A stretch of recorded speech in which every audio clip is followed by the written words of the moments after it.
أعوذ بالله من الشيطان الرجيم.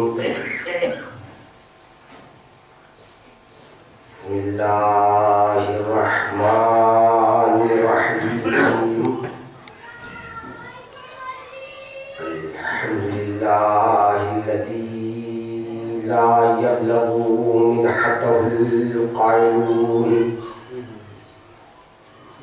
ولا يحصي نعمه العابدون ولا يؤدي حقه المجتهدون الذي لا يدركه بعد الهمم ولا يناله غوص الفتن الذي ليس لصفته حد محدود ولا نعت موجود ولا وقت معدود ولا أجل ممدود فطر الخلائق بقدرته ونشر الرياح برحمته ثم الصلاة والسلام والتحية والإكرام على السيد النبي الأمي العربي الهاشمي القرشي المكي المدني الأبتهي والطعام السيد البهي والسراج المضيء الكوكب الدري صاحب الوقار والسكينة المدفون بعرض المدينة العبد المعجد ورسول المسدد المصطفى الأمجد والمحمود الأحمد حبيب إله العالمين وخاتم النبيين وشفيع المذنبين ورحمة للعالمين أبي القاسم محمد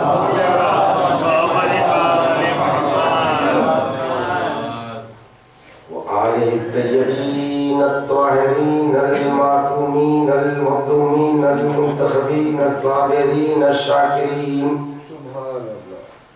واللعنة الدائمة على أعدائهم وقاصد حقوقهم ومنكر فضائلهم ومناقبهم ومصائبهم وعظمتهم وولايتهم أجمعين من يوم ظلمهم إلى يوم الدين.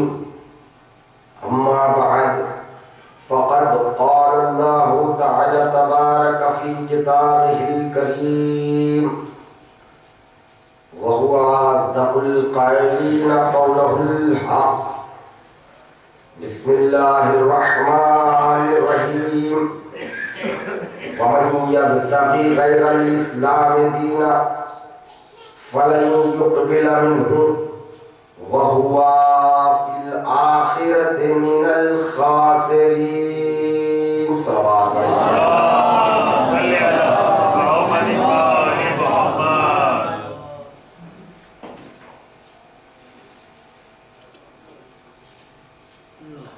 سلسلے مجالس کی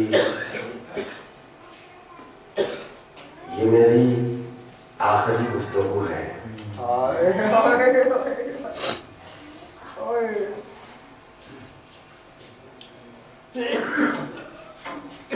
مذکورہ آیت کریمہ کے ذیل میں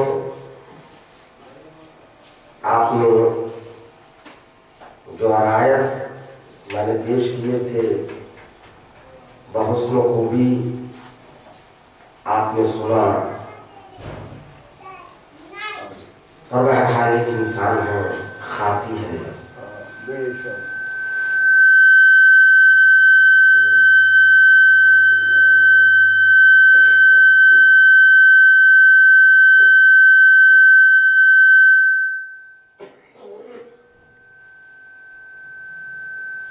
کون سا بات ہے؟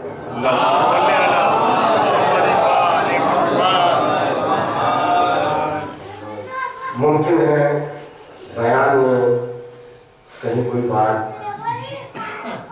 ایسی بھی آ گئی ہو جس سے سامعین کے دلوں کو تکلیف پہنچی ہو، اس کے لیے میں معذرت چاہتا ہوں اور اس کی بارگاہ میں ہم بیٹھے ہیں اور اس کا ذکر مسلسل ہم کر رہے ہیں جس نے خاتی حر کو گلے سے لگا لیا۔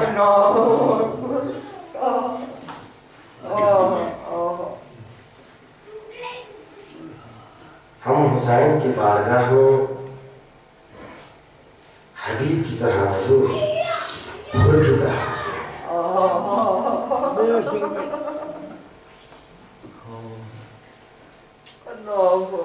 بہرحال بہت امیدیں، تمنائیں، آرزویں، انتظارات اس سلسلے میں ہوتی ہے کہ محرم آئے گا، چاند دکھائی دے گا، فرش عزا بچھائیں گے، مجلسوں میں شرکت کریں گے، ماتم کریں گے۔ دیکھتے دیکھتے 9 دن گزر گئے، آج کی رات آخری رات ہے۔ پھر بھی مالک کا شکر گزار ہوں، مالک تیرا لاکھ لاکھ کرم ہے ہم پر کہ تو نے ہمیں صحت دی ہے، دولت زندگی عطا کی ہے کہ مظلوم حسین کا ہم غم بنا رہے ہیں۔ گزشتہ نشستوں میں میں نے مذکورہ آیت کریمہ کے ذیل میں جن باتوں کو پیش کیا، بہت سے عرائض تھے جنہیں میں پیش کرنا چاہتا تھا، وہ پیش نہ کر سکا، اور آج خلاصتاً چند باتوں کو پیش کرنا چاہتا ہوں اور آخر میں کربلا کے ننھے مجاہد کی شہادت کا بھی ذکر کرنا ہے۔ ارشاد رب دو عالم ہے، وَمَنْ يَبْتَغِي غَيْرَ الْإِسْلَامِ دِينًا فَلَنْ يُقْبَلَ مِنْهُ وَهُوَ فِي الْآخِرَةِ مِنَ الْخَاسِرِينَ۔ جو بھی اسلام سے ہٹ کر کسی اور دین کا خواہاں ہوگا، فَلَنْ يُقْبَلَ مِنْهُ، اس سے اس کا دین قبول نہیں کیا جائے گا۔ اسلام مجموعے عقائد، احکام اور اخلاق کا نام ہے۔ دین عقل و فطرت ہے۔ پروردگار عالم بتا رہا ہے اس کے علاوہ میں کسی اور دین کو قبول نہیں کروں گا۔ اگر اس کے علاوہ کسی اور دین کی پیروی کرو گے تو قیامت کے دن گھاٹے میں رہو گے۔ اس کا ہرگز یہ بھی مطلب نہیں ہے کہ میں تم پر جبر کر رہا ہوں کہ تم اسی دین کو قبول کرو۔ کوئی اقرار نہیں ہے، کوئی زبردستی نہیں ہے، تمہارا اختیار ہے۔ ان لم یکن دین، امام حسین نے بھی واضح کر دیا، اگر دین نہیں ہے تمہارے پاس، وَلَا وَكُنْتُمْ لَا تَخَافُونَ الْمَعَادَ، اب تمہیں قیامت کا خوف بھی نہیں ہے، فَكُونُوا أَحْرَارًا فِي دُنْيَاكُمْ، تو ایسی صورت میں تم اپنی دنیا میں آزاد ہو۔ یعنی دین اسلام ہے، یہ مجموعہ عقائد، اخلاق اور احکام، یہ دین میں آپ کے سامنے رکھ رہا ہے، اما شاکرا و اما کفورا۔ تمہیں اختیار ہے، چاہے اس دین کو اپنا کر شاکر بن جاؤ یا انکار کر کے کافر بن جاؤ، مگر ہماری طرف سے کوئی انکار، کوئی زبردستی نہیں ہے۔ اور قدرت کا اعلان بھی، میں نے کل سورہ یونس کی اس آیت کو بھی پڑھا، اگر پروردگار عالم چاہتا تو روئے عرض پر کوئی بے ایمان باقی نہیں رہتا۔ مگر پروردگار عالم اختیار دے کے آزمانا چاہتا ہے. جنت اور جہنم کا حصول انسان کے انتخاب پر چھوڑ دیا ہے، انسان کے اختیار پر چھوڑ دیا ہے. اتنا ہی نہیں بلکہ قدم آگے بڑھے. دیکھو زبردستی تو زبردستی ہے، جبر تو جبر ہے، بلکہ اسلام اہداف مقدسہ تک پہنچنے کے لیے غلط چیز کو وسیلہ قرار دینے سے بھی روکتا ہے. ہدف مقدس ہے، مقصد نیک ہے. اللہ اکبر. فلسفہ اسلام پر نظر کریں. یہ تو یہ ہے کہ کوئی زبردستی نہیں، لیکن آخرت میں گھاٹے میں رہو گے. یہ دین فطرت ہے، دین عقل ہے. سمجھ میں آئے تو اسلام قبول کرو، آخرت کے گھاٹے سے محفوظ رہ جاؤ گے. اور جب اسلام لے آئے ہیں تو یہ بھی نہیں کہ ہمیں جمگھٹا نہیں کرنا ہے، مسلمانوں کی بھیڑ نہیں لگانا ہے. مقدس اہداف تک پہنچنے کے لیے وسیلوں کا بھی جو انتخاب کرنا ہو ان کا بھی مقدس ہونا ضروری ہے.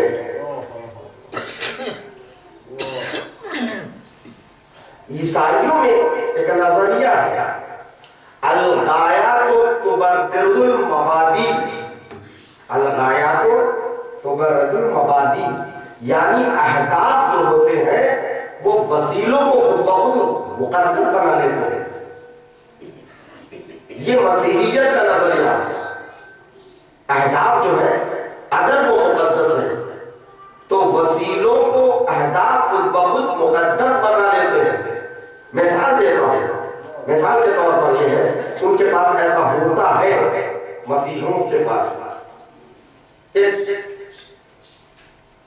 ان کے دین کے عالم پادری کے تقریر کو لوگوں تک پہنچانے کے لیے، وہ بھیڑ اکٹھا کرنے کے لیے پہلے رنگ برنگ کے پروگرام رکھتے ہیں. رقص و سرود کی محفلوں کو جماتے ہیں تاکہ رقص و سرود کی محفلوں کے ذریعے بھیڑ آ جائے. جب بھیڑ آ جاتی ہے تو درمیان میں اپنا پیغام رکھتے ہیں. تو یہ جو رقص و سرود کی جو محفلیں ہیں شاید یہ ان کی نظر میں بھی غلط ہے، مگر ان کا مقصد جو ہوتا ہے وہ یہ ہے کہ کسی طرح پیغام ان تک پہنچائے.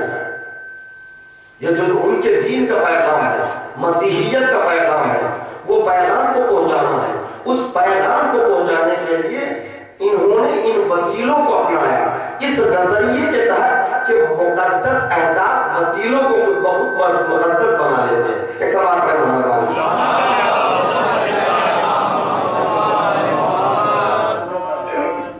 مقدس اہداف خود بخود وسیلوں کو مقدس بنا لیتے ہیں. مگر اسلام اس قدر دین عقل، دین فطرت، اس قدر عقلانی دین ہے، ہرگز اجازت نہیں دیتا ہے اسلام کہ آپ کے اہداف اگر مقدس ہے تو وسیلے جیسے بھی ہو، ہدف تو مقدس ہے نا. اتنا عقلانی مذہب ہے. شکر کیجئے ہم مسلمان ہیں، مگر صحیح اسلام کو سمجھے. مثال دے رہا ہوں، شہر میں اس محلے میں ایک مسجد بنانے کی ضرورت ہے. یہ جو مسجد ہے اس کی تعمیر کی ضرورت ہے، بہت پیسے کی ضرورت ہے. اب پیسہ اکٹھا کرنا ہے. اب 2-4 افراد اس کے لیے منتخب ہوئے. اب وہ ڈونیشن دینے کے لیے شہر کے رئیسوں کے پاس جا رہے ہیں. بیچارے عام مومنین کتنا دیں گے؟ وہ 50,000. تو ایسے موقع پر رئیسوں کے گھر جایا جاتا ہے تاکہ موٹی رقم وصولی جائے. وہ رئیس زادے جنہیں کوئی اسلام سے کوئی مطلب نہیں، کوئی سروکار نہیں، بس یہ ڈونیشن دے کر خدا پر اور قوم پر احسان کرنے والے. اب یہ منتخب لوگ 2-4 جو ہوتے ہیں وہ ان کی خدمت میں جاتے ہیں، بیٹھتے ہیں. خوب تعریفیں کرتے ہیں، خوب تعریف کرتے ہیں. ارے آپ کی تو کیا بات ہے، آپ سخی ابن سخی ہے، آپ کریم ابن کریم ہے، پورا شہر آپ کا قصیدہ پڑھتا ہے، آپ کے والد بھی ایسی تھے، آپ کے دادا بھی ایسی تھے. بھائی آپ کی بات کسی میں نہیں آ سکتی، عجیب کوالٹی ہے آپ میں. یعنی اس لیے چڑھایا جا رہا ہے کہ اگر وہ 5,000 دینے والا ہے، اپنی تعریف کو سن کر 10,000 کا چیک آپ کے حوالے کر دے. ہدف مقدس ہے. ہدف کیا ہے؟ مسجد کو تعمیر کی ضرورت ہے، اور تعمیر کے لیے پیسے کی ضرورت ہے. پیسہ آئے گا تو تعمیر ہوگی. اب آپ رئیس زادے کے پاس جا کر کہہ رہے بہت اچھے ہو، جانتے ہیں کہ وہ بہت برا ہے. وہ خود بھی مانتے ہیں کہ وہ برا ہے، لیکن اس کی تعریف کس لیے ہو رہی ہے کہ زیادہ سے زیادہ وہ ڈونیشن دے. مگر اسلام بڑھ کر کہتا ہے دیکھو مقدس ہدف ہے تمہارا. ہدف جو ہے وہ مسجد بنانا ہے، مسجد کی تعمیر ہے. اس مقدس ہدف کے لیے تملق اور چاپلوسی کو اختیار کر کے غلط وسیلوں کو انتخاب کرو گے تو ہدف کبھی مقدس نہیں رہے گا.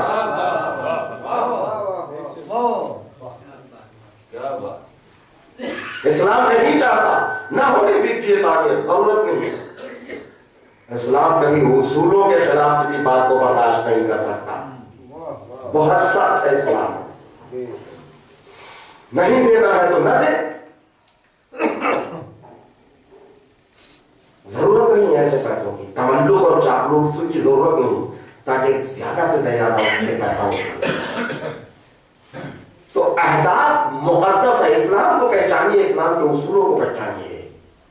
اہداف مقدس ہے تو وسیلے خود بخود مقدس نہیں ہوتے، مقدس وسیلوں کا انتخاب کرنا پڑتا ہے. سبحان اللہ. تاریخ اسلام میں دونوں طرح کی مثالیں موجود ہیں. ابی ابن کعب تفسیر مجموع البیان میں علامہ طبرسی لکھتے ہیں، ابی ابن کعب جو صدر اسلام کا مسلمان تھا، رسول کے زمانے کا تھا، رسول کے بعد دیکھا لوگوں میں تلاوت قرآن کا شوق نہیں ہے. سب لوگ بیٹھ کر غیبتیں کر رہے ہیں، ادھر ادھر کی باتیں کر رہے ہیں. اس نے دیکھا ابی ابن کعب نے آہستہ آہستہ یہ لوگ قرآن کو فراموش کر دیں گے. ایک مرتبہ اس کے دل میں خیال ہے کیوں نہیں سوروں کی تلاوت کے فضیلت میں حدیثوں کو گڑھوں. اس نے سوروں کی فضیلت میں حدیثوں کو گڑھنا شروع کیا. اگر کوئی سورہ اعلیٰ پڑھے گا تو اس کے لیے یہ ثواب ہے، یہ ثواب ہے، یہ ثواب ہے. حدیثیں موجود ہیں، صحیح سند بھی موجود ہے. تلاوت قرآن، سورہ قرآن کی تلاوت کے لیے حدیثوں میں بڑی تاکید ہوئی ہے.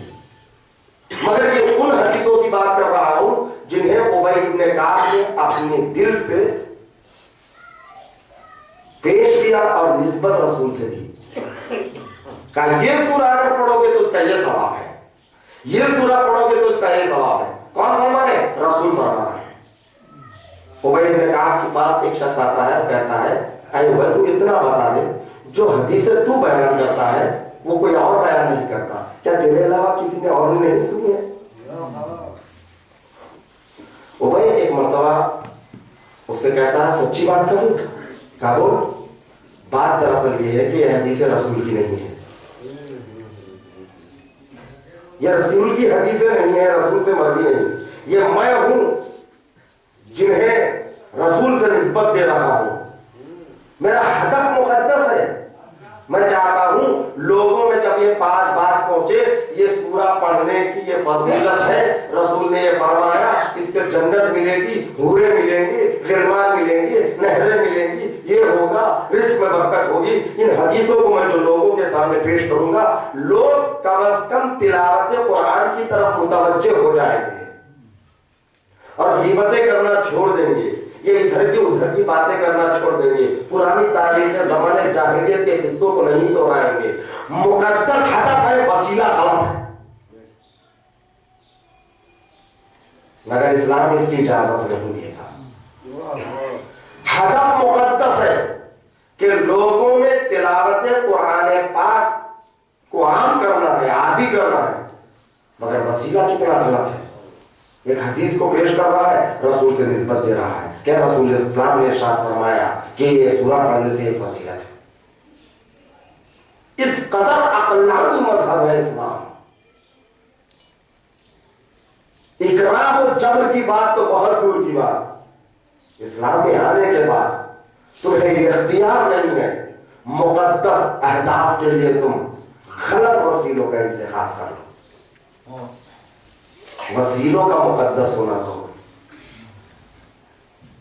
آج ہو یہ رہا ہے، ہم صرف ہدف پر نظر رکھتے ہیں. ہدف مقدس، مقدس ہدف ہونا نہیں، وہ مقدس ہدف ہو نہیں سکتا جس کا وسیلہ غلط ہے.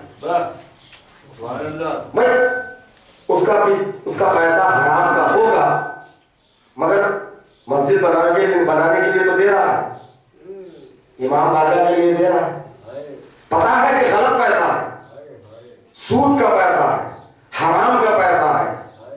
آپ لے اس لیے لے رہے ہیں کہ بلکہ لیتے نہیں، اس کے پاس جا کے تاکید کرتے ہیں، کہتے تمہیں برائیاں بہت کی، تھوڑا پیسہ ادھر لگا دو تمہارا پیسہ پاک ہو جائے گا. ایسے تھوڑی پاک ہوتا.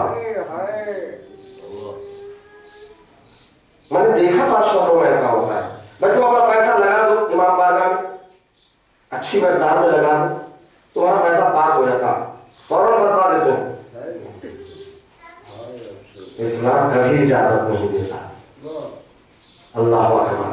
نیک پیسہ ہی لگے گا نیک کام کے لیے.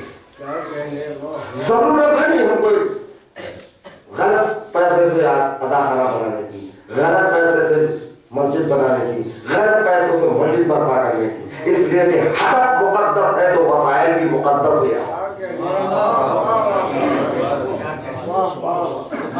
تاریخ اسلام میں انگن پیسے واقعات ہیں جہاں اہداف مقدس تھے لیکن غلط وسیلوں کا انتخاب کی بنا پر وہ اہداف مقدس نہ کر جائے. خود ابو ہریرہ معاویہ کے زمانے خلافت میں مکے میں امام زمان تھا. کسی نے عکا ایک شہر ہے جو مکے کے پاس ہے، آج بھی اسے عکا کہتے ہیں. مرد مسلمان تھا. اس سے کسی نے کہا کہ دیکھ اس وقت مکے میں بڑی خات ہے، تو عکے سے پیاز کو اکٹھا کر اور مکہ لے جا، اور مکے میں تیری پیاز کی قدر ہے، سب لوگ خریدیں گے اور تجھے بزنس میں اور تجارت میں بڑا فائدہ ہوگا. وہ بیچارہ مالی حالات سے پریشان تھا، اچھا مشورہ سمجھ کر قبول کر لیا. جتنا پیسہ تھا، جتنی پونجی تھی، جتنی دولت تھی، سب کو پیسہ بنایا. پیسے سے پورے عکے سے پیاز کو اکٹھا کیا. ادھر ادھر پیاز کو لے کر مکے میں آیا، بازار لگایا. وہاں جانے کے بعد اس کو پتا چلا جس نے مشورہ دیا تھا وہ غلط مشورہ تھا. یہاں تو پیاز کی کمی نہیں ہے. ایک دن، 2 دن، 3 دن کوئی پیاز خریدنے نہیں آ رہا ہے، پیاز چڑھ رہی ہے. اب کیا کرے؟ ابو ہریرہ کے پاس آیا، پورا واقعہ بیان کرتا ہے. مجھ کو کسی نے غلط مشورہ دے دیا اور میں پیاز لے کر عکے سے مکہ پہنچ گیا. حضور آپ میرا کچھ بھلا کیجیے، کچھ بھلا کیجیے. اب بہرحال تاریخ پڑھنے کے بعد دل نہیں چاہتا کہ ابو ہریرہ جیسی شخصیت کے نیت پر میں شک نہ کروں، مگر تھوڑی دیر کے لیے مان کر چلوں. ابو ہریرہ کی نیت صحیح تھی، ہدف صحیح تھا. وہ چاہتا تھا کہ کسی طرح مرد مسلمان کی یہ پیاس بک جائے، فائدہ ہو جائے. اس نے کہا کل نماز جمعہ ہے، مسجد کے باہر تو اپنی دکان لگانا. اچھی بات. اب دیکھ اس کے بعد تیری پیاس کیسے بکے گی. خطبہ جمعہ میں ابو ہریرہ کہتے سمعت عن حبیب رسول اللہ، میں نے اپنے حبیب رسول خدا سے بات سنی ہے، من اکلا بسلا اکا فی مکہ وجبت لہ الجنہ۔ بس کہتے ہیں عربی میں پیاس کو، من اکلا بسلا اکا فی مکہ، دونوں شرطیں تھی بھئی پیاس اکے کی ہو اور کھانا مکے میں، کسی اور جگہ نہیں۔ فوراً من اکلا بسلا اکا فی مکہ وجبت لہ الجنہ، اس پر جنت واجب ہے۔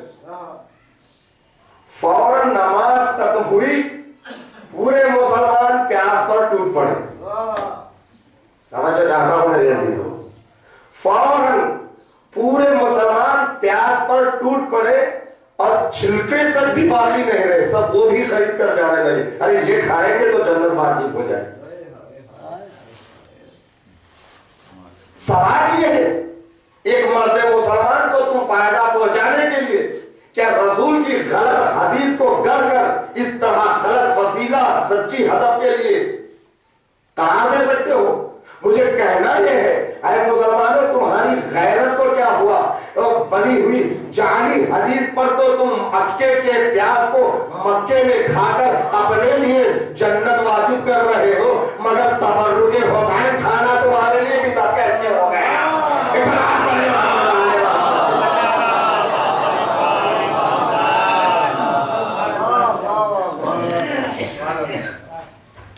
اسلام نے یہ اعلان کر دیا کہ دیکھو کبھی بھی اہداف اگر مقدس ہے تو غلط وسیلوں کا انتخاب نہیں کیا جا سکتا۔ یہ اہم درس ہے، زندگی میں اس کو نصب عین کر لے کہ ہم مسلمان ہیں تو ہمارے اہداف اگر مقدس ہے تو غلط وسیلوں کو اختیار نہیں کریں، چھوڑ دیں، وہ ہدف تک آپ پہنچ نہیں سکتے ہیں، کوشش کیجیے، کوشش آپ کے اختیار میں، لیکن پہنچنا ہی ہے کسی صورت، ایسا نہیں ہے، کوشش کرنا ہمارا کام ہے۔ حج پر جانا چاہتا ہوں میں، دل چاہتا ہے، ہر مومن کا دل چاہتا ہے، زیارت کعبہ اللہ کے لیے جانا چاہتا ہوں، دل چاہتا ہے، رزق حلال جمع کرنے کی تلاش کیجیے، پیسہ بچائیے، کربلا زندگی میں ایک مرتبہ ضرور جائیے، مگر یہ نہیں کہ اس پر اس کو ٹوپی ڈالا، اس کو ٹوپی ڈالا، اس کو نقصان پہنچایا، اس کو نقصان پہنچایا، پیسہ جمایا، پر دل میں نیت تو کربلا جانے کی ہے نا، کسی اور چیز کے لیے تو جمع نہیں۔ ہدف مقدس کہاں رہ جائے گا جب وسیلہ مقدس نہیں ہے؟ وسیلوں کے مقدس ہونے کے ساتھ ساتھ ہدف کے تقدس کا دار و مدار ہے، اور اسلام نے پہلی منزل ہی پر یہ درس دیا ہے، یاد رکھو کہ دیکھو کبھی مقدس ہدف تک پہنچنے کے لیے اسلام یا اسلام کے معصوم رہبر غلط وسیلوں کا انتخاب نہیں کرتے ہیں۔ مولا کائنات جب چوتھی منزل پر خلیفہ بنائے گئے، میرا مولا تو خلیفہ بلا فصل ہے، مگر جب ظاہری خلافت مولا کے ہاتھ میں آئی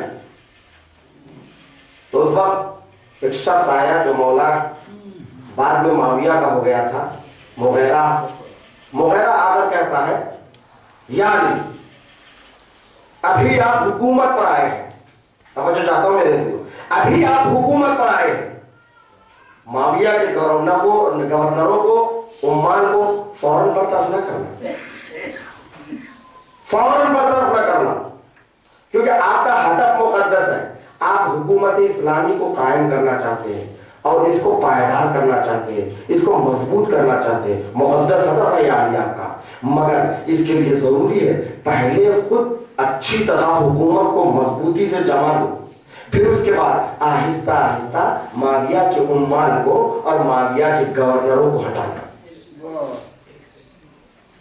بات یہ ہے حتیٰ ابو العلا مودودی اپنی کتاب ملوک خلافت و ملوکیت میں بھی جہاں پورے خلیفاؤں کا خلیفہ اول خلیفہ دوم خلیفہ سیوم تینوں خلیفہ نے کہیں نہ کہیں غلطیوں کو نکالا. اہل سنت عالم دین ہے, ابو العلا مودودی نام ہے, جماعت اسلامی اسی کی قائم کرتا ہے. ابو العلا مودودی لکھتا ہے کہ سب کی غلطیوں کو گنایا اس نے, لیکن مولا کائنات کے متعلق ایک غلطی مولا سے ہوئی ہے. وہ غلطی یہ ہے, سیاسی غلطی ہے. سیاسی غلطی یہ ہے کہ جب وہ حکومت پر آئے فوراً انہوں نے ان تمام گورنروں کو برطرف کر دیا جو پہلی حکومت میں تھی, تھوڑی دیر نہیں لگائی. یہ غلطی سیاسی انہوں نے کی جس کی وجہ سے وہ جب تک خلافت پر تھے پریشانیاں ان کے سامنے مقابل میں تھی. کبھی یہ لشکر, کبھی وہ لشکر, کبھی جو ہٹ گئے پھر وہ شرارتوں میں ملوث ہو گئے. تو لہذا چین سے نہیں بیٹھ سکے مولا. پورے 4 سال 5 سال کا دور لڑائیوں میں گزر گیا, اختلافات میں گزر گیا. اگر وہ مضبوط حکومت کو پہلے کر لیتے, بعد میں عمال کو ان گورنروں کو نکال دیتے تو حکومت مضبوط ہو جاتی. یہ ہٹ جانے کے بعد کچھ نہ کر سکتے, اس لیے کہ حکومت اپنی جگہ مضبوط ہو گئی تھی. مگر اللہ اکبر, مغیرہ نے جب مولا سے آ کر کہا کہ آپ پہلے حکومت کو مضبوط کیجئے پھر اس کے بعد ان کو برطرف کر دیجئے, تو مولا نے مسکرا کر اتنا کہا اگر ایک لمحے کے لیے بھی میں انہیں برداشت کر لوں تو اس کا مطلب یہ ہے کہ یہ صحیح ہے, میں راضی ہوں. ایک لمحے کے لیے بھی ان کی بقا پر میں راضی ہوں تو اس کا مطلب یہ ہے کہ یہ غلط نہیں ہے, صحیح ہے. جب بعد میں ہٹاؤں تو پھر یہ سوال پیدا ہے کہ اگر غلط نہیں صحیح ہے تو ہٹایا کیوں؟ علی نے کہا حکومت کو بچانا نہیں, اسلام کو بچانا ہے. حکومت چلی جائے مگر اسلام کے اصول باقی رہے. ایسا بات پر محمد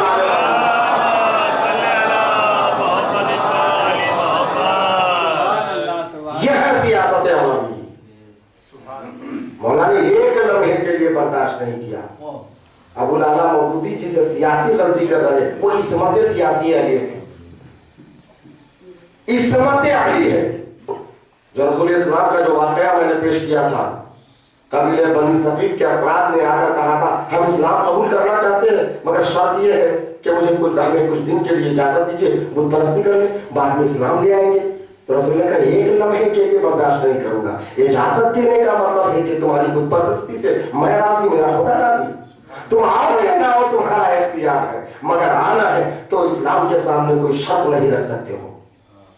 ایک لمحے کے لیے برداشت نہیں کیا جائے گا.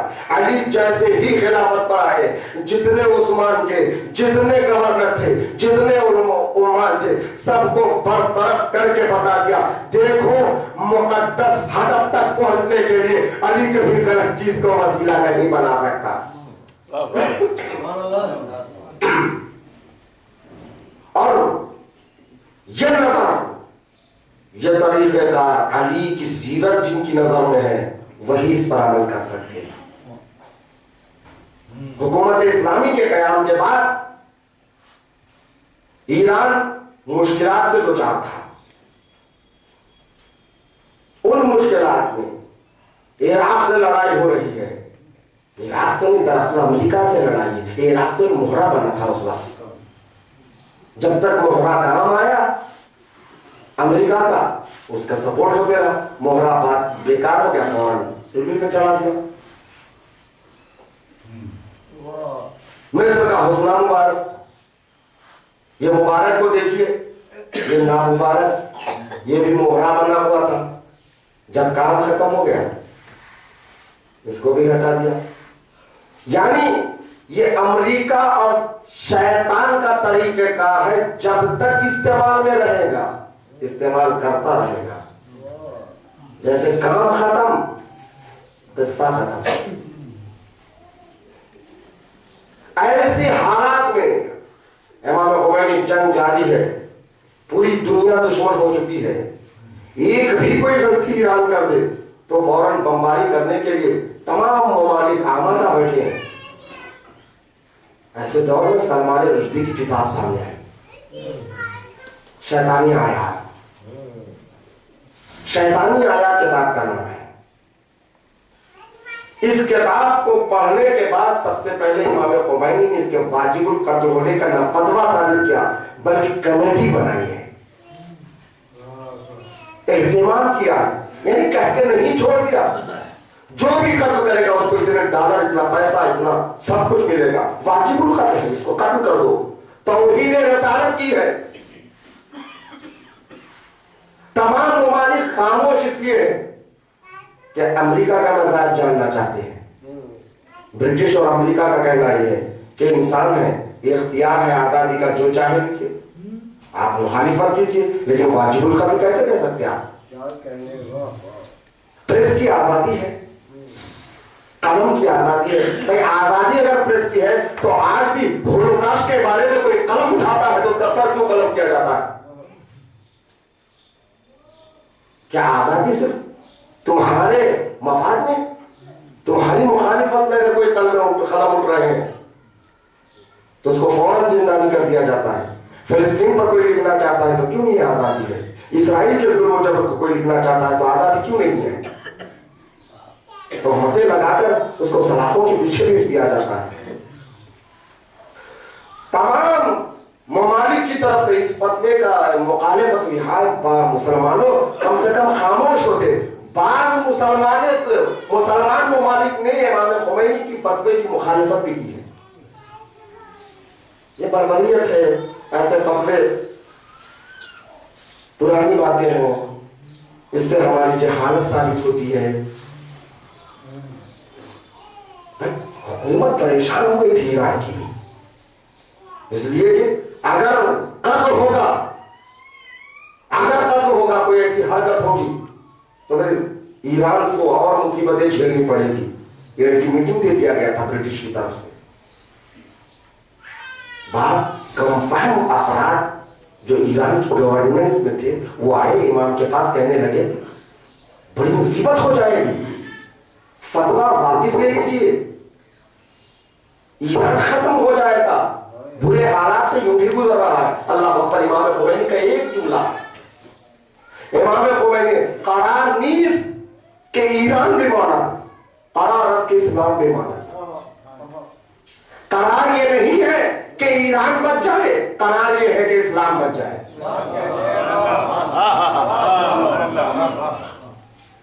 کیوں؟ ہدف مقدس ہے تو پھر کسی چیز کی پرواہ نہیں۔ مسئولیت، ذمہ داری جو ہے آپ کی وہ آپ انجام دو، نتیجہ خدا کے پاس چھوڑ دو۔ ایسا بات ہے محمد علیہ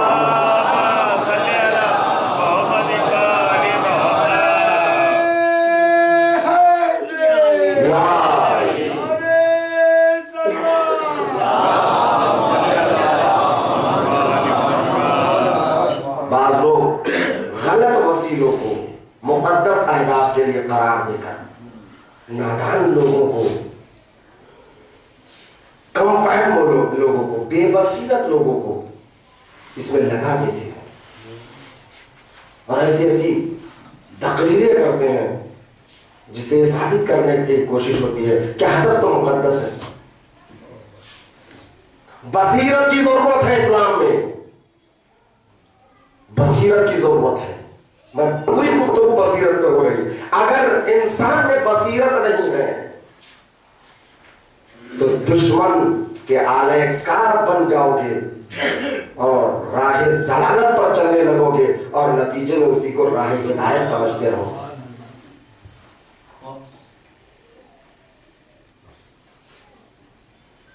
باہر سے پیسہ آ رہا ہے ہندوستان میں، پاکستان میں، کیوں؟ مجلسیں برپا، فرشیزہ بچھائی جائے، بڑے بڑے پنڈال لگائے جائے۔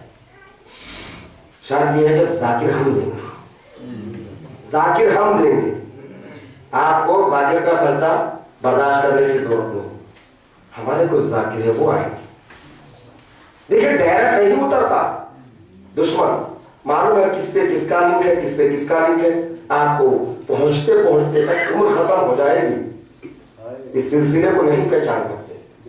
ہمارے سامنے تو مقدس چہرے ہوتے ہیں. فرش اعضا ہے, بیچارہ پیسہ ہے اس کے پاس, کیونکہ مالدار لوگوں کو ہی پکڑا جاتا ہے. غریب آدمی اتنی بڑی مجلس کر دے تو ہر ایک کی بات سمجھ میں آتی ہے, یہ پیسہ آیا کہاں سے اس کے پاس. پیسے والا اگر پیسہ خرچ کرے تو کسی کو شک بھی نہیں ہوگا. پیسہ آ رہا ہے, فرش اعضا بچھ رہی ہے, اور مقدس چہروں کو, بلبل زبان ذاکروں کو ممبر دیا جا رہا ہے. ان سے یہی خواہش ہے کہ تم اپنی مجلس پڑھو, مسائل پڑھو, فضائل پڑھو, لیکن یہ پیغام ہمارا پہنچانا, مرجعیت کے خلاف تمہیں کرنا ہے, علماء کے خلاف تمہیں کرنا ہے. ہم ہیں نادان, ناسمجھ. بھائی فرش ایسا ہے, مجلس حسین, ذکر کربلا ہے, شہزادی آتی ہے, حضور سے انکار نہیں ہے. لیکن دیکھیے کس ہدف کے لیے کس چیز کو وسیلہ بنایا جا رہا ہے. مقدس ہدف, وسیلہ غلط. اب وسیلہ صحیح, ہدف غلط. اس کے برعکس بھی ہوتا ہے. وسیلہ مقدس ہے مجلس حسین, ہدف یہ ہے کہ آنے والے مومنین کو مرجعیت سے, علماء سے دور کرنا ہے, ان کے فکروں کو بدلنا ہے. یہ بڑے شہروں میں کام شروع ہو چکا ہے, ایک عرصے سے شروع ہوا ہے, ہو رہا ہے. اور کون آتے ہیں تقدس, ارے فلاں عالم دین, فلاں ذاکر اہل بیت, فلاں خطیب, کیا وہ ایسا کہہ سکتے ہیں؟ کیا وہ ایسا ہو سکتا ہے؟ مولا کا جملہ میں نے کل یا پرسوں کی مجلس میں پڑھا تھا. دیکھو کبھی لوگوں کے اقدار اور ان کی فضیلتوں کو دیکھ کر حق و باطل کو نہ پہچاننا. زبیر اور طلحہ کے لیے مولا کائنات نے جنگ جمل میں فرمایا تھا, جب کسی نوجوان نے آ کر ادھر دیکھا, ادھر دیکھا, ادھر لشکر اسلام, ادھر بھی لشکر اسلام, یہ زبیر جیسی شخصیت ادھر کھڑی ہے جو ہمیشہ اسلام کا دفاع کرتی رہی, کیا ہو سکتا ہے زبیر طلحہ یہ دونوں باطل پر جمع ہو جائے؟ تو مولا نے مسکرا کر کہا ہے کہ دیکھو لوگوں کی فضیلتوں کو دیکھ کر کبھی حق و باطل کا فیصلہ نہ کرنا, پہلے حق کو پہچانو پھر اہل حق کو پہچانو. حق کو پہچاننے کے لیے لوگوں کو معیار نہ بنانا, لوگوں کو پہچاننے کے لیے حق کو معیار بنانا. ایسا بات ہے محمد اللہ علیہ وسلم.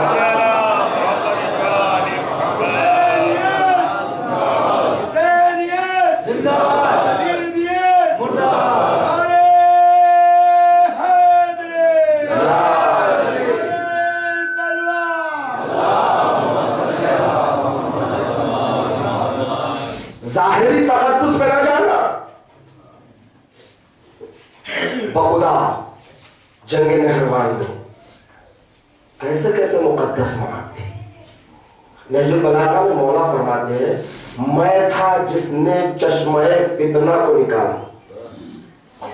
نہج البلاغہ کا جملہ ہے, میں تھا جس نے چشمہ فتنہ کو نکالا, میرے علاوہ کسی میں یہ ہمت نہیں تھی کہ اہل نہروان کے خلاف تلوار اٹھائے. بخدا علی کے علاوہ کسی میں جرات نہیں ہو سکتی کہ اہل نہروان کے مقابل میں کوئی تلوار لے کر کھڑے ہو جائے. مولا فرماتے خود شخصیہ فلما نحدت بالعمر, جب میں امر خلافت کو ہاتھ میں لیا, نتفت طائفہ, ایک گروہ نے بیعت کو توڑا, ومرقت اخرى, اور دوسرے گروہ دین سے خارج ہو گیا, اور وقصت آخرون, اور اس کے بعد جو بچے تھے وہ سب سرکش ہو گئے. نقصت, مرقت, قصبہ, تین گروہوں کے نام لکھے. نقصت یعنی ناقصین, ناقصین سے ہے, سین سے. مرقت سے مارقین, قصبت سے قاصدین.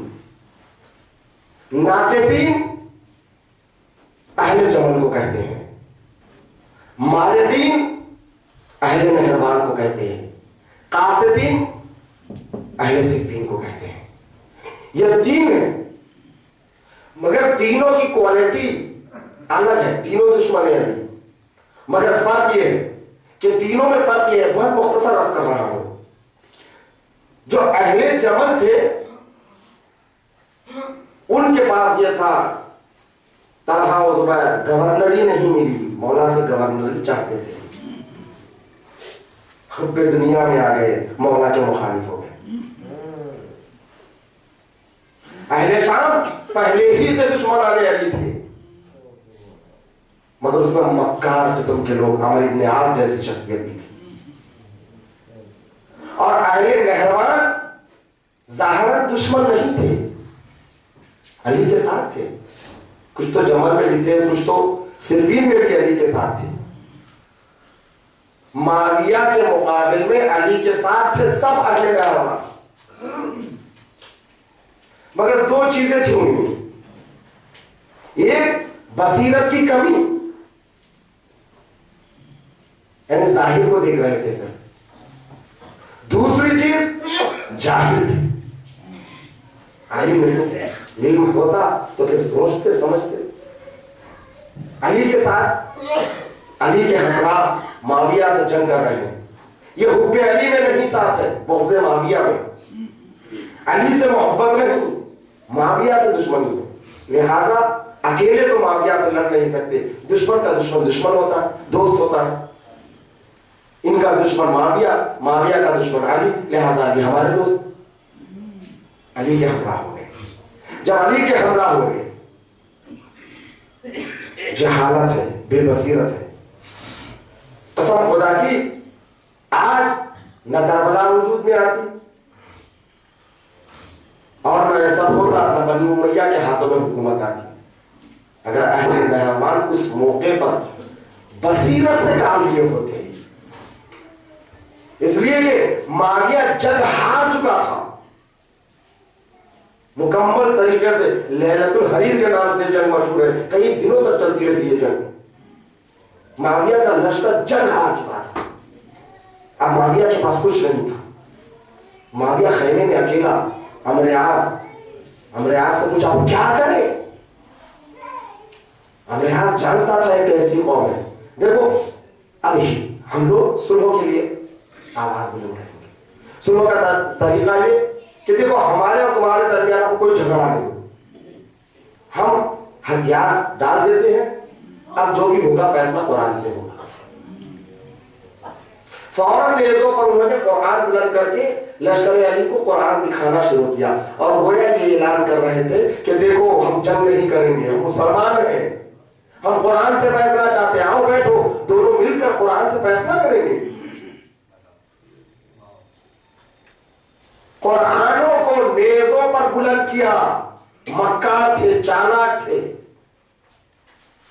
مگر ادھر علی کے لشکر والوں نے جو اہل نہروان والے بعد میں ہو گئے، جو کم بصیرت بے بصیرت تھے، ایک مرتبہ فوراً تلواروں کو رکھ دیا. کہا تو قرآن بلند ہو گئے، اب قرآن سے فیصلہ کرنا چاہتے ہیں.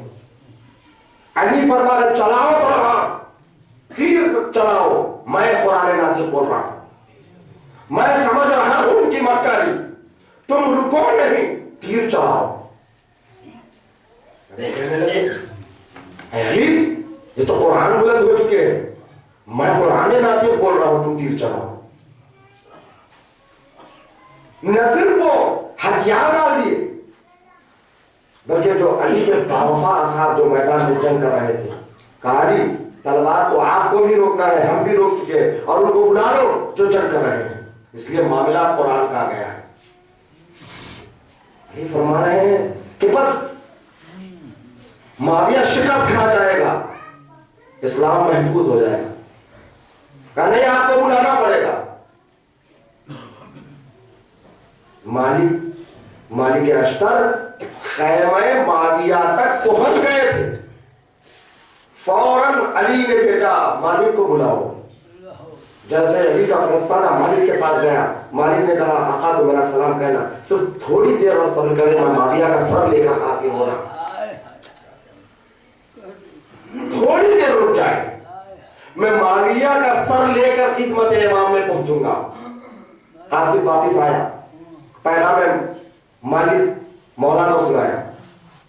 اتنا سننا تھا, ان خوارجیوں نے تلواروں پر نکال لیا, علی کی گردن پر علم کر دیا. جو علی کے ساتھ تھے, علی کی گردن پر تلواریں رکھ کے کہتے ہیں فوراً مالک کو بلاؤ گے تو آپ کا سر قلم کر دیں گے. یہ جو ابھی تھوڑی دیر علی کے ساتھ تھے, علی نے کہا جاؤ مالک کو جو دیکھ رہے ہو بتا دینا. اب قاصد آیا, مالک سے کہے مالک غضب ہو گیا, واپس چڑھے آؤ. کہا یہ بتاؤ تمہارے لیے مولا کی جان اہم ہے کہ معاویہ کا قتل کرنا اہم ہے؟ اگر تم معاویہ کو قتل کرو گے تو اس کے مقابل میں علی بھی قتل ہو جائیں گے. اتنا سننا تھا. ایک مرتبہ مالک نہ جانے کس طرح اپنے آپ پر کنٹرول کیا, تلوار کو نیام میں رکھا, مولا کے ساتھ آئے. یہ ہے اہل مہربان, یہ ہے خوان. دشمن ہے وہ, یہ دشمن نہیں تھے. بے بصیرتی اور جہالت کی بنا پر دشمن کے آلائے کار بن گئے. دیکھیے جب بصیرت نہیں ہوتی ہے تو دشمن کے آلائے کار بن جاتے ہیں. اب اس کے بعد ہوا کیا, پورا واقعہ آپ کے ذہن میں نہروان کا ہوا. یہ کہ آپ بیٹھے ہیں, قرآن سے فیصلہ ہوگا. مولا پر تو فیصلے کو یہ مجبور کیا جا رہا ہے. مولا تو راضی نہیں شروع سے, اس لیے تو وہ جنگ کو جاری رکھنا چاہتے تھے. کہ ایک ان کی طرف سے حکم ہوگا, حکم یعنی فیصلہ کرنے والا, ایک ہمارا حکم ہوگا. علی نے کہا میری طرف سے مالک ہوگا یا عبداللہ ہوگا. یہ نہروان والے جو مسلمان تھے, یہ جو علی پر جو تلواریں کھینچی تھی, انہوں نے دیکھا اب معاملہ کچھ اور ہے. اب علی فیصلہ نہیں کریں گے ہماری طرف سے کون ہوگا, ہم فیصلہ کریں گے. تو وہ جانتے ہیں کہ علی جنگ کے روکنے کے مخالف تھے, صحیح فیصلہ نہیں ہوگا. نعوذ باللہ من ذالک. کا کون؟ ابو موسیٰ عشری جو کوفے میں بیٹھا ہوا تھا, جو پہلے ہی سے مخالف مولا تھا, ظاہری تقوی اور تقدس کی بنا پر یہ ثابت کرنے کی کوشش کرتا ادھر بھی حق ہے ادھر بھی حق ہے, نہ ادھر شرکت کرو نہ ادھر شرکت کرو. ابو موسیٰ عشری کو بلایا گیا, مولا کی طرف سے حکم ہوگا. اللہ اکبر. جب آپ کا وکیل خود آپ کا دشمن ہو تو سامنے والے وکیل سے جرح کیسے ہو سکتی ہے؟ ادھر سے عمر ابن عاص معاویہ کا حکم بنا. عمر ابن عاص اور ابو موسیٰ عشری دونوں ایک ہوئے. ابو موسیٰ عشری بیوقوف تھا, عمر ابن عاص مکار تھا. ابو موسیٰ عشری کا داماد عمر بن عبداللہ. ابو موسیٰ عشری سے ایک مرتبہ یہ کہتا ہے کہ دیکھو نہ معاویہ نہ علی, ہم کسی اور کو خلیفہ بنا لیں گے. اگر معاویہ کو بنائیں گے تو وہ لوگ راضی نہیں ہوں گے, ان کو بنائے علی کو تو یہ راضی نہیں ہوں گے. فیصلہ یہ کرے دونوں کو ہٹا دیں, اور تمہارا داماد لائق ہے اسے بنا دیں گے. ابو موسیٰ عشری کو یہ بات سمجھ میں آ گئی. کہ کرے کیا؟ کرے یہ کہ تم جاؤ اور یہ کہو کہ میں حکم ہوں علی کی طرف سے, اس گروہ کی طرف سے, میں اپنا فیصلہ یہ سنا رہا ہوں کہ میں علی کو خلافت سے دستبردار کر رہا ہوں, جس طرح یہ سیدھے انگلی سے انگوٹھی نکال رہا ہوں اسی طرح میں علی کو خلافت سے جدا کر رہا ہوں. اور میں کروں گا کہ میں معاویہ کو جدا کر رہا ہوں, میں بھی جدا کر دوں گا, پھر دونوں خلافت سے جدا ہو جائیں گے, تیسرے کو خلیفہ مان لیں گے. تو ابو موسیٰ عشری کی بات سمجھ میں آ گئی. سب لوگ بیٹھے ہیں, ممبر پر جانا ہے. ابو موسیٰ عشری نے کہا عمر عاص تم جاؤ. عمر عاص نے کہا تم بزرگ ہو, تم رسول کے صحابی ہو, میں کیسے جرأت کر سکتا ہوں تم سے پہلے, آپ بیٹھے جائیے. ابو موسیٰ عشری ممبر پر آتا ہے, خطبہ دیتا ہے, اس کے بعد کہتا ہے میں علی کو خلافت سے جدا کر رہا ہوں، جس طرح سیدھی انگلی سے انگوٹھی نکال رہا۔ پھر اس کے بعد عامر ابن عاص آتا ہے، پھر کہتا ہے آپ نے تو دیکھا، ابھی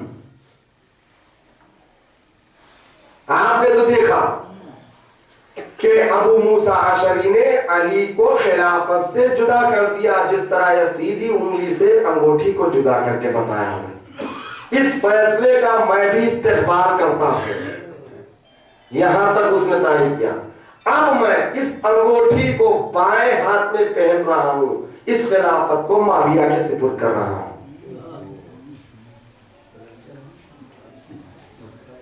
اس فیصلے کو علی نہیں ہے، کیونکہ علی کا وکیل کہہ چکا، علی خلیفہ نہیں ہے، اب باری ہے معاویہ کے وکیل کی گفتگو کرنے کی۔ معاویہ کے حکم، معاویہ کے وکیل نے کہا ادھر سے دعویٰ باہر ہو گئے، ادھر سے دعویٰ باہر نہیں ہوا، ایک دعویٰ باہر ہو گیا، اب وہ مقابل میں علی نہیں رہے۔ اس نے کہا معاویہ کو میں برطرف نہیں کر رہا ہوں، میں تثبیت کر رہا ہوں۔ نیچے سے ابو موسیٰ سر پیٹتا رہ گیا، تو نے میرے ساتھ دھوکا کیا، تو نے میرے ساتھ دھوکا کیا۔ علی کہتے رہے میں جانتا تھا کہ ابو موسیٰ یہی حرکت کرے گا، اور ہم نے عمرو بن عاص مکار ہے۔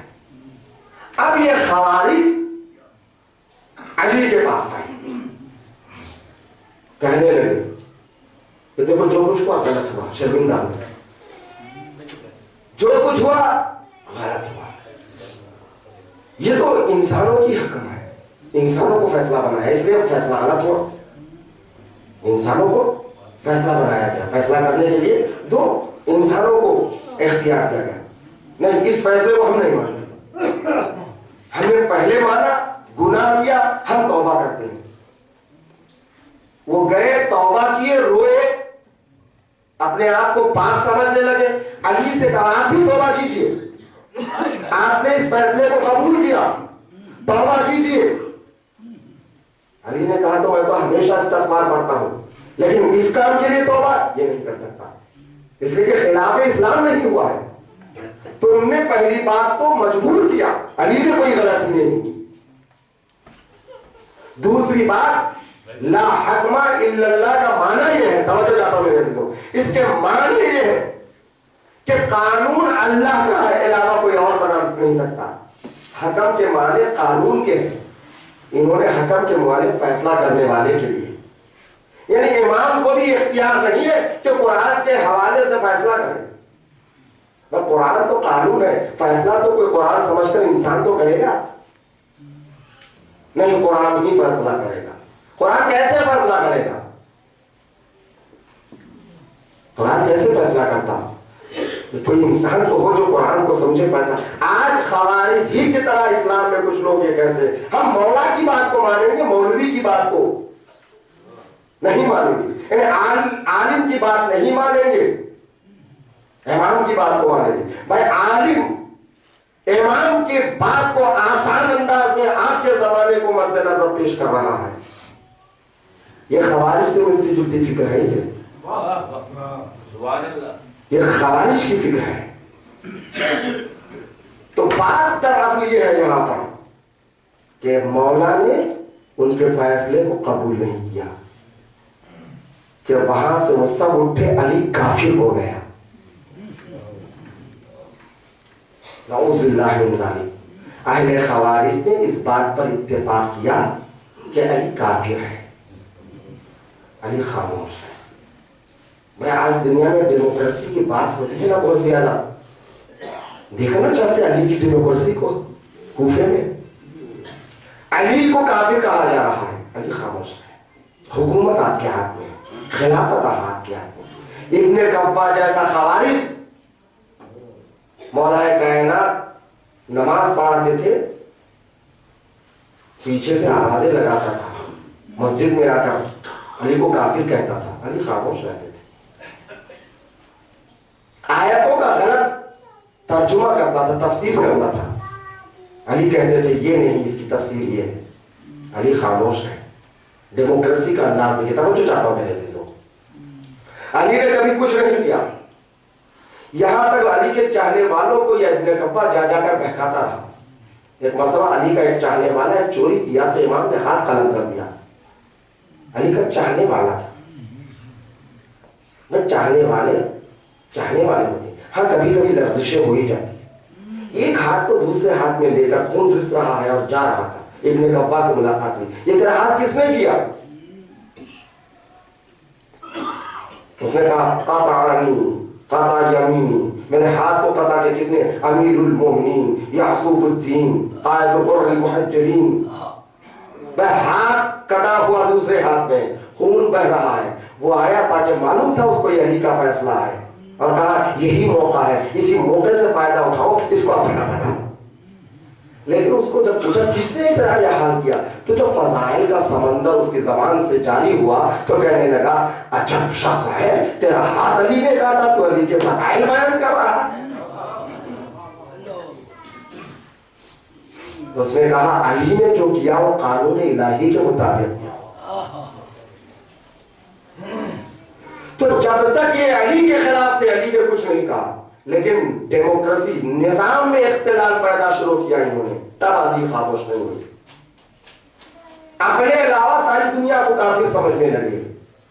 یہ آج جو فکر ہے نا، یہ فکر خوارج ہے. جو علی والے کو کافر سمجھتے تھے اس وقت علی کو کافر سمجھتے تھے. جو بھی علی کے ساتھ ہے، مالک اشتر، محمد، جتنے لوگ تھے سب کافر. خوارج کی نظر میں سب کافر. گناہ کبیرہ کا مرتکب کافر.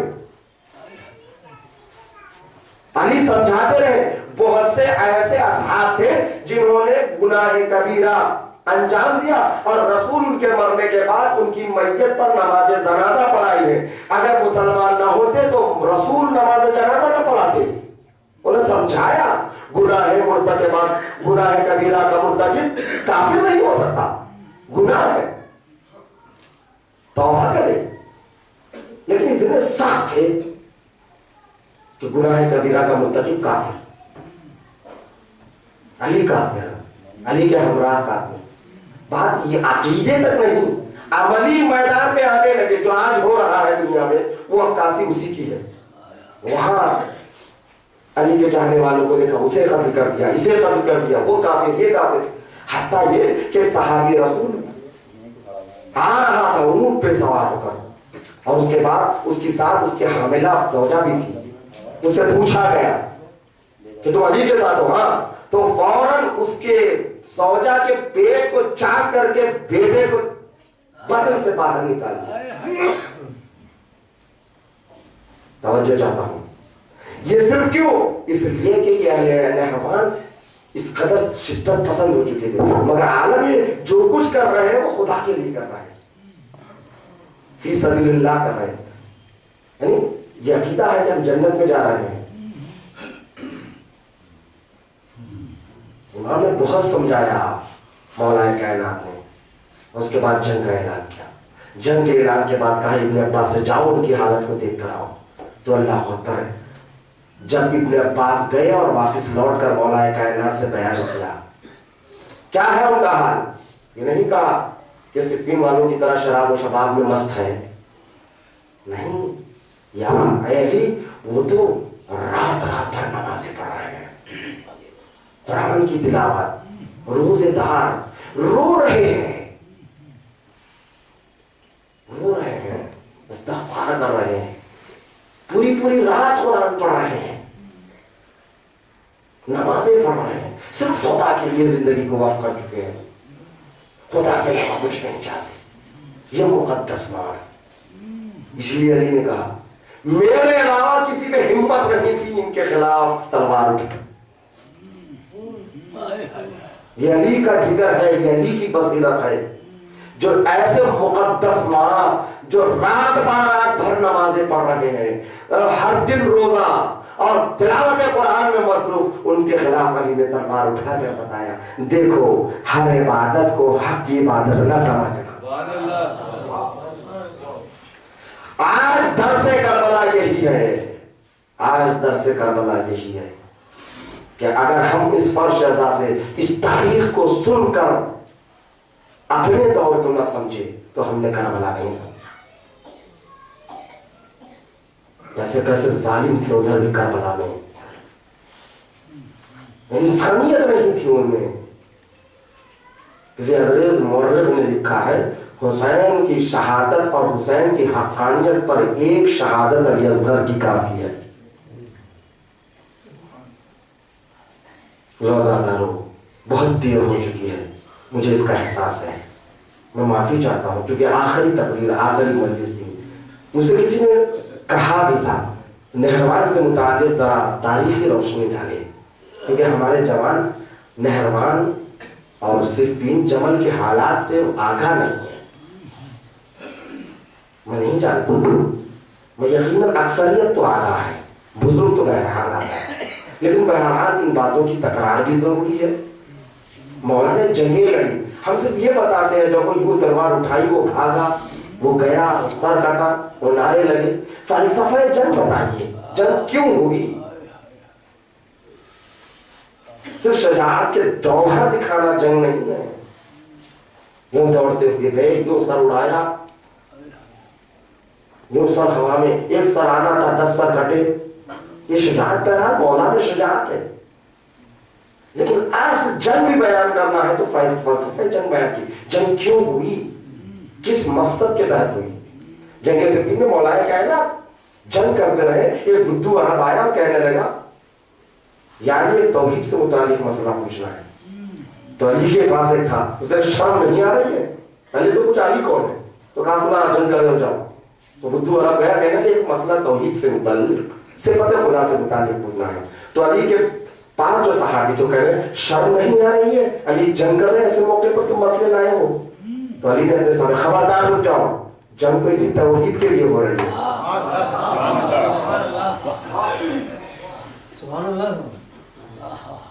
مقصد سمجھو، مقصد سمجھو. کربلا کی جنگ توحید کے لیے ہے، امامت کے لیے ہے، ولایت کے لیے ہے، دین الہی کو بچانے کے لیے. حسین نے اس دین کو بچانے کے لیے 6 مہینے کے بچے کو لے کر میدان کربلا میں. لوزاداروں بہت دیر ہو چکی ہے، آج علی اصغر کا ماتم کرنا ہے. آج رباب کے 6 مہینے کی جان کا ماتم کرنا ہے. سب سے پہلے میں آپ سے دعا کرتا ہوں، آپ آمین کہیں. پروردگار جو لاولد ہے ان کو دولت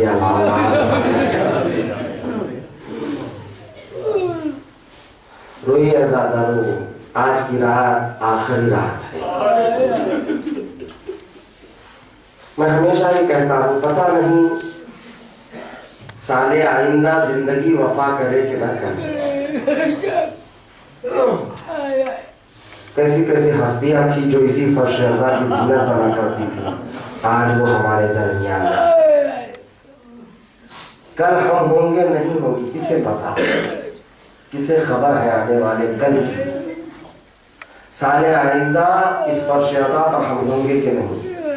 ہاں یہ سوچ کر آنسو بہانا شاید اس سال کی یہ آخری نبی محرم ہے. یہ سوچ کر آنسو بہانا کہ اب شاید زندگی موقع دے کہ نہ دے.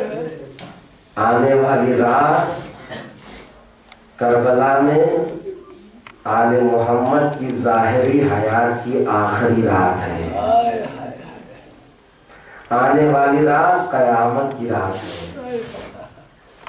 یہ رات جس میں جھولا ہے، جھولے میں علی اصغر ہے اور نواب ہے،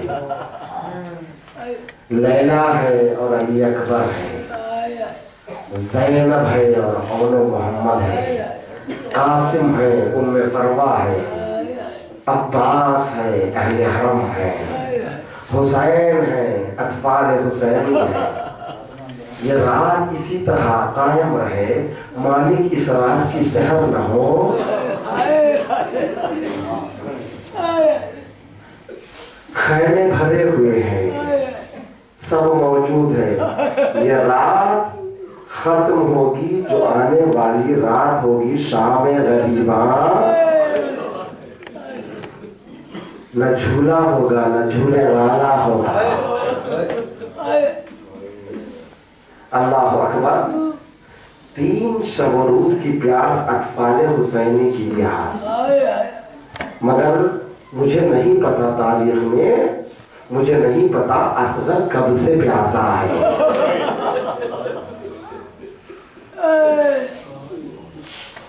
کیوں؟ اس لیے کہ بچے کی غذا آب و دانہ 6 مہینے کی جان کی آب و غذا دودھ ہے، ماں کا دودھ۔ جب ماں کئی دن کی پیاسی ہے تو یقیناً ماں کا دودھ خشک ہو گیا ہوگا۔ سوچیے، صاحبان اولاد ہے، آپ کے بھی چھوٹے چھوٹے بچے ہوں گے۔ جب دودھ کے لیے بچہ تڑپتا ہے تو ماں آدھی رات کو گہری نیند سے اٹھ جاتی ہے، بچے کو سیراب کرتی ہے، پھر سلاتی ہے اور خود سوتی ہے۔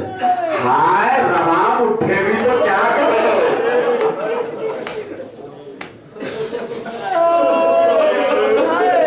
رباب کا دودھ خشک ہو چکا ہے، پانی نہیں ہے۔ مجھے نہیں پتا اصغر کب سے پیاسا ہے۔ ہائے کربلا کی پیاس، اصغر کی پیاس۔ روئیے ازادارو، دل کھول کر روئیے۔ اللہ اکبر۔ آپ نہیں روئیں گے تو کون روئیں گے؟ اصغر کی شہادت پر دشمنوں نے بھی آنسو بہایا ہے۔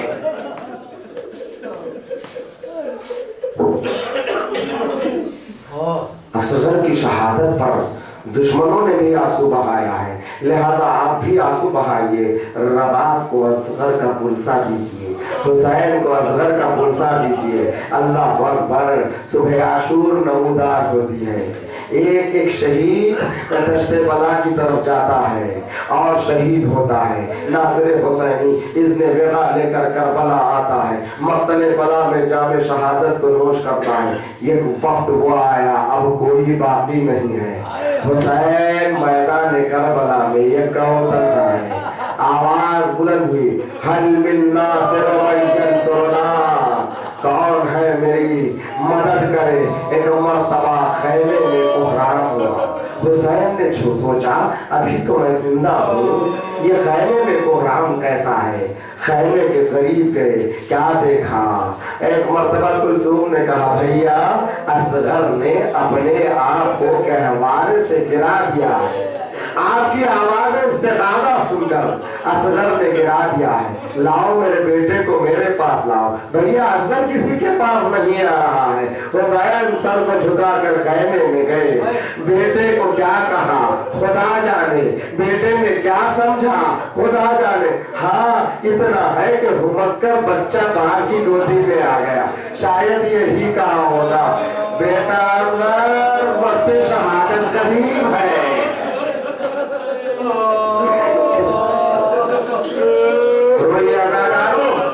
صاحبان اولاد ہے، دعا کیجئے پروردگار جو لاولد ہے ان کو دولت اولاد عطا کرے۔ اللہ اکبر، اللہ اکبر۔ حسین ہے، علی اصغر ہے، علی اصغر کو لے کر حسین مقتل میں آتے ہیں۔ ایک مرتبہ ابا کے دامن کو ہٹایا، مقتل میں کہنے لگے یا قوم، اے قوم جماعتان، اگر تم ہم پر رحم نہیں کرتے ہو تو کیا اس بچے پر رحم نہیں کرو گے؟ اما ترونہ کیف یتلذ ھذا الدل، کیا تم نہیں دیکھ رہے ہو یہ بچہ کس طرح اپنی زبان کو اور اپنے منہ کو بند کر رہا ہے اور کھول رہا ہے۔